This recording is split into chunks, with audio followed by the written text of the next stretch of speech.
Olá, hoje eu quero falar para vocês sobre o poder da constância. Deus tem falado isso ao meu coração de uma forma tão forte e a cada dia eu percebo alguma coisa diferente que Deus sinaliza. Isso daí também é para você ter constância. Hoje eu tava falando para ele, meu Deus, eu vou ficar na constância de todas as coisas que eu faço, né? Mas Deus foi me mostrando algumas coisas na minha vida que eu comecei e não dei continuidade. Coisa simples, às vezes hábito que eu me propus a fazer. Vou dar um exemplo aqui, nem é isso, mas poderia ser o hábito de passar os cremes no rosto. Vou passar empolgada, começa, a pouco larga. Hábito de falar coisas aqui bem de menina, de passar aquela pedra no calcanhar. Nem é isso, sabe? Isso são outras coisas que eu já tenho hábito de fazer, mas foram outras situações na minha vida sentimental, na minha vida espiritual, na forma como eu me alimento, na atividade física, enfim. Por exemplo, eu gosto de fazer atividade física 5 vezes por semana, mas às vezes quando as coisas apertam, eu faço 2, eu faço 3, eu fico no modo, vou fazer o que dá. E Deus também me pediu constância. Se eu me propus fazer 5 vezes, são 5 vezes, exceto se eu estiver doente ou alguma situação muito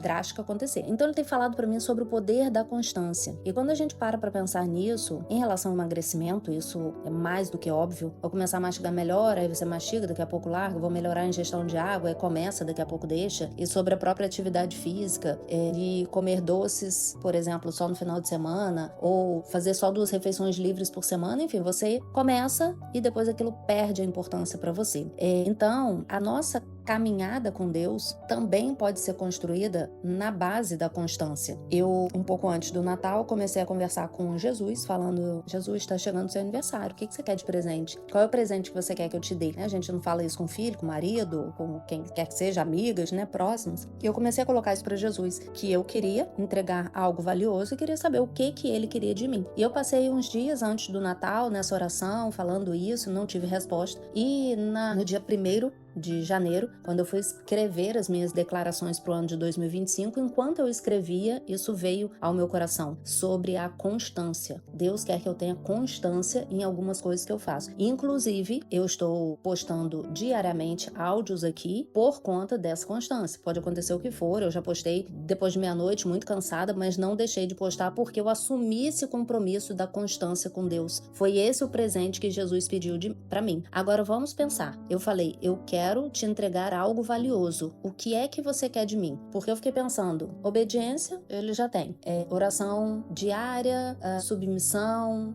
Eu fiquei pensando o que ele poderia pedir, né? Porque dentro da minha cabeça, dentro dos meus limites emocionais, eu procurava ali dentro da minha caixinha e pensava assim, não tenho muito mais para entregar. E imediatamente, nesse dia que eu estava escrevendo, veio a constância. Se esse foi o pedido de Jesus para mim, imagina o quanto isso é poderoso e valioso. Quantas chaves vão se destravar na minha vida, quantas portas vão ser abertas, quantos acessos. Sabe quando Deus vai preparando algo para você, mas você só acessa quando você está preparada para aquilo dali? É exatamente isso. Como a constância vai me colocar no lugar que Deus já preparou para mim, mas eu não estava pronta. Então, se isso se aplica à minha vida, certamente vai se aplicar à sua. Buscar constância. Busca na sua cabeça o que é que você precisa ter constância. Escolhe 3, 4, 5 coisas no máximo e determina que vai haver constância. Se são todos os dias da semana, se é toda semana, depende da situação que seja, se é todo mês, enfim, mas que vai haver constância. Faz um calendário, um bloquinho, vai riscando os dias que você já fez, mas não perca as coisas no meio do caminho, sabe? Parece que Deus dá uma direção, a gente se distrai no meio do caminho e se dispersa, sai.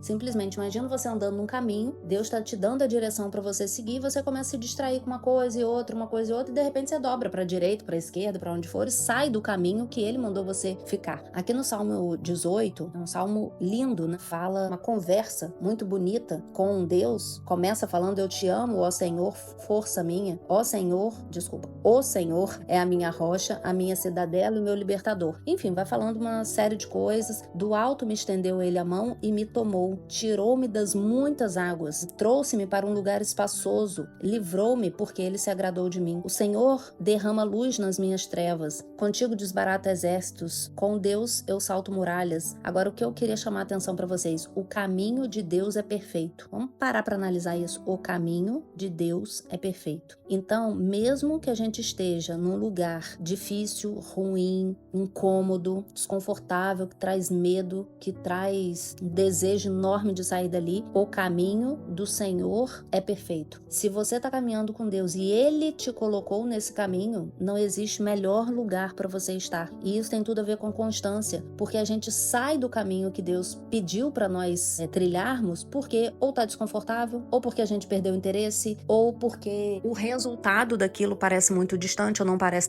tão interessante para nós. Não existe essa coisa de que eu não sou disciplinado. Isso não existe dentro da mente humana. Isso é uma percepção das pessoas e as pessoas ficam repetindo isso sem parar. A gente aprendeu isso quando era criança e repete. Eu não dou continuidade às coisas que eu faço, eu sou indisciplinada. Não existe isso. O que existe é falta de interesse do lugar onde a gente vai chegar ou uma incredulidade na nossa mente que a gente pode chegar naquele lugar. Por isso a gente sai, porque se apresenta algo que parece mais interessante do que aquilo dali. Então, se Deus te colocou num caminho, se você está conectado com Deus, se você entende que você está seguindo um caminho que é a direção dele, mantenha constância, não saia. Pequenas coisas, Deus foi me mostrando pequenas coisas que ele quer que eu faça. Eu me propus há um tempo atrás a fazer uns exercícios, e aí eu tava pensando nisso há uns 5 dias atrás, falei, nossa, eu não sei nem onde estão os papéis do exercício que eu me propus a fazer. Eu já fiz isso 2 vezes com 2 pessoas diferentes, eu não fiz mais o negócio, eu larguei tudo pra lá, e o resultado disso é importante pra mim. E aí às vezes a gente fica pedindo a Deus um resultado, mas a gente não quer fazer a nossa parte para aquele resultado vir. E essa foi uma das coisas que Deus me mandou ter constância. Esse canal, como eu falei, é uma outra coisa, e tem outras coisas pessoais também que Deus me mandou ter constância ou voltar a ter constância. Então, hoje é isso que eu queria deixar aqui para vocês. Leiam o Salmo 18 com calma, é um salmo delicioso, e não se esqueçam disso. O caminho de Deus é perfeito, independente de como a gente está se sentindo. Não existe melhor lugar para estarmos do que no caminho de Deus. Não existe lugar mais seguro para estarmos, porque por mais que o caminho pareça estranho, pareça seco, sabe o deserto? Você tá sem sustento, você não consegue, você com a força do seu braço, conseguir o sustento, né? A gente recuperando aqui na memória tudo que aconteceu no deserto com o povo de Israel, eles não tinham condições de providenciar sua própria comida, mas Deus providenciava para eles. Então, no caminho do Senhor, que é perfeito, as duas coisas, né? O caminho é perfeito e ele é perfeito. Ele vai providenciar todas as coisas que a gente precisa, porque muitas vezes nesse caminho nós não vamos ser capazes de suprir todas as necessidades, mas mantenha constância. A disciplina não é uma característica que algumas pessoas têm e outras não têm. A disciplina é uma recompensa que vem junto com o resultado de algo. E a recompensa não é só o resultado, é a felicidade que você sente de saber que você está dando um passo e outro e outro e outro até chegar no resultado. A felicidade é no caminho, não é só na chegada. E isso tem muito a ver com o processo de emagrecimento da forma correta. Emagrecer não é luta. Emagrecer não é sofrimento, não é na força do ódio. Você começa a trilhar um caminho de emagrecimento e nesse caminho você vai feliz por todas as mudanças que você está implementando, por todos os hábitos novos que você está criando, toda a felicidade de entender, caramba, eu nunca imaginei que eu pudesse fazer isso. Hoje uma aluna do meu método de emagrecimento colocou lá no grupo, ela falou, eu tô abismada, tô chocada, alguma expressão assim que ela usou. Eu sempre fui viciada, botou com letras maiúsculas, em doce, e hoje eu não sinto a menor falta, eu tô feliz da vida comendo fruta. Então muitas vezes a gente começa um caminho sem acreditar que as coisas podem ser diferentes e no meio do caminho tudo muda, desde que a gente mantenha constância. Então, falei essa palavra constância mais de 10 vezes, eu acho aqui, mas é o que Deus colocou no meu coração para falar com vocês hoje, tá bom? Não desanimem. O caminho de Deus é perfeito. Seja constante nesse caminho. Seja constante nas mínimas coisas que Deus confiou a você. Constante em algo que você se determinou a fazer com seu filho, com seu marido, por você mesmo. Seja constante, porque você vai ter uma recompensa do céu, porque é um compromisso seu com Deus. Então não é simplesmente algo natural, é algo sobrenatural, porque é Deus que vai te entregar esse prêmio. É isso. Um beijo.